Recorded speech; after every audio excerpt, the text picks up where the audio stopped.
Hey, I'm Reverend Michael J Dangler, and today we're going to chat a bit about how to get moving when you're just starting out doing your own magical work, and especially things that you can do when you have very little experience and even less of the physical stuff that a lot of folks gather over time. The first order of business is to talk about the worst advice that you see on Reddit, Quora, TikTok, every other online space where beginners ask questions, and that advice is, as a beginner, don't write your own spells. Why is this a load of bunk? Because magic isn't a recipe book. Sure, you can find recipes, and there are some old tried and true methods of doing things, but the reality is that this advice returns you to the very same place that you were when you asked the question. Back into the sea of information that is more vast than you could possibly fathom, with no real guidance on how to find that right recipe. But we're here to empower you to do exactly what this advice tells you not to do, to write your own spells and find your own way to work. Now, starting from nothing. We all know the struggles of starting from nothing, the dreaded blank page that all writers fear, an empty bowl of offerings, a compelling deity name carved into a stone with no context. The reality is that no matter how inexperienced we are, we never start from nothing. There are a lot of little tools that we have at our disposal to get us moving. First is your intent. You always start with an intent. Even if you don't know exactly what that intent is, it is whatever it was that caused you to ask your question in the first place. Sometimes it helps to talk through your intent with someone, particularly a disinterested third party, to really get at what you want and need. That's really the central skill set that we have at the Magical Druid. It's less about telling you what to do and more about helping you come up with ideas that work for you to get what you need done. Kindling. You can start by kindling a flame. This can be as simple as a candle or as bright as a bonfire. The act of igniting a physical fire can serve as the catalyst for creativity, for putting you out in the physical world and connecting with the spiritual cosmos around you. Light your flame with the intent to explore, to give you license to be creative, and to conjure up new vistas. I recommend lighting this flame with a match instead of a lighter. The physical act of striking the match, the scent of the sulfur, and the burst of heat from this manual act can alter the way that you experience the world. Astrology. You can start with an astronomical event, such as a full moon or a new moon, a time of day like sunset or sunrise, or lunar eclipse. Figure out the timing and make it your starting point. Let the liminality of the moment spring you forward into action. Remember to use these events as an excuse to start, not an excuse to delay your work. There's always a second best time to cast your spell. Now is the best time. Dedication. You can start by setting aside time that is dedicated to this work. This is a common solution for writers dealing with writer's block. By having a set time that is yours to work with, where nothing else is expected to intrude, where your work can be done in privacy and without distraction, can be a powerful experience that opens the door for you. Magic. You can also use magic to start magic. The burning of a bay leaf is a common spell for success and wish fulfillment. If you start by burning one while being mindful of the desire to start your work, it is entirely possible that the rest of the work will flow naturally. Warm-up exercises. The best exercises are the simple ones. Thinking through how you craft or create something by using the laws of similarity and attraction can get you pretty far when it comes to writing your own spells. Begin with your intention. Then start to associate things with that intention. You might make a chart or work a classic brainstorm. Through free association, come up with things that are connected to the aim you have. If you're seeking money, consider things that are green, coins, or a fast-growing herb like mint. If you're seeking love, consider roses, red candles, or heart-shaped stones. If you need healing, consider white linen altar cloths, lavender scents, and salt to remind you of the sea air. Pulling these ideas together can give you a place to start, an open door to walk through as you continue down the path of the magic you want to do. You can also imagine yourself a magician in your favorite fantasy setting, book, or show. Putting yourself in someone else's shoes can help you work through the problem from a creative, detached point of view, which can offer you plenty of options.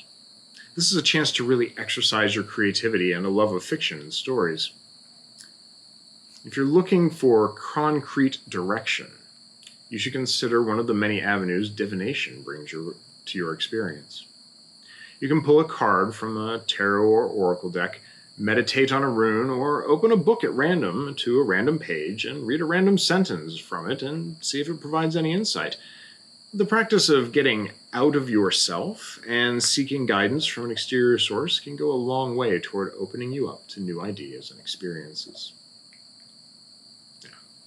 Finding resources and inspiration. There are so many resources out there for folks who are looking to just get started, but knowing where to look is harder than you might otherwise think. My favorite places to look are often in books, but it's rare that I turn to spell books for inspiration. My favorite place to look for inspiration is Kaiser Sereth's A Book of Pagan Prayer. He has a compendium out now called the Big Book of Pagan Prayer and Ritual, which is excellent, and a much larger edition. I recommend folks who don't already own the original to get this one. This book is full of prayers to different deities for different things, and you can almost certainly find a prayer that will speak to your relationships or your needs in this book. Finding that prayer may be the core element that you need to start building a magical working around. Similarly, herbal encyclopedias are great for finding new ideas. The lore of the plants and the world around us can have a wonderful impact on ways that we might engage with not only the cosmos we inhabit, but also the local natural community that we're part of. Find a local plant that you have growing near your residence, whether cultivated or wild, and see what secrets it holds for you. Role-playing games. What's good for a wizard or priest might be good for you as well. Every magician needs study and rest and time with their books, right? Consider these fictional or legendary activities that they might engage in, and think about how you could apply them to your personal work. Talking to yourself. It may sound silly, but you really should consider talking to yourself when it comes to getting started in the work of your path. You are, after all, your own best expert on what might work for you.